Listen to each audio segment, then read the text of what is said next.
All right, now it's time to meet this month's doctor from the Missouri Eye Institute. Here's Dr. Francis Jansen.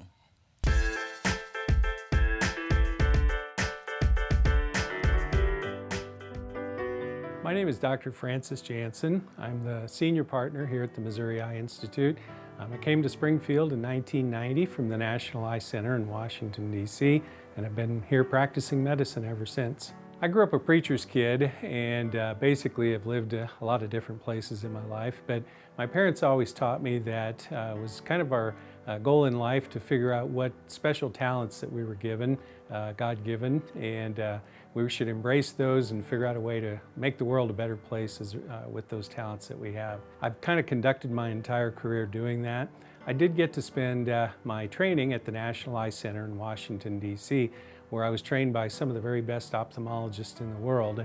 And I was offered to stay in Washington, D.C. and join the staff there, but my wife was from Springfield and she said, I think we're going to be moving to Springfield, Missouri. And so we moved here in 1990 and I've never looked back, and it's been wonderful. We've basically always been on the cutting edge of technology. We were the first to have a laser to do the flap for LASIK in the state of Missouri. We also were one of the very first ones to use a laser to do advanced laser cataract surgery.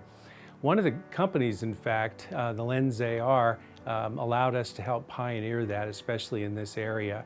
And we can program that laser to get extremely precise results, especially with astigmatism. And just being on the cutting edge of technology has just been a really wonderful way to conduct our career. When I was growing up, I was taught really that we were to give back to the community as best we could. And so I always looked for a way to be able to minister to people who were in need.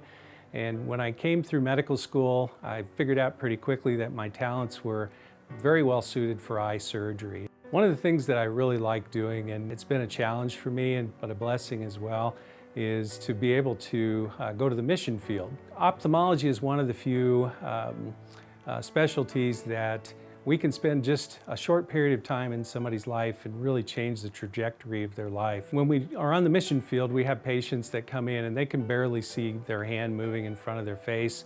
They usually have a hand on a stick and the other hand on the shoulder of a small child. I can spend about 15 minutes in their life, and within a week they're in the market shopping by themselves. I don't see the small children around anymore, and I often wonder who's the happiest, the patient or the kid?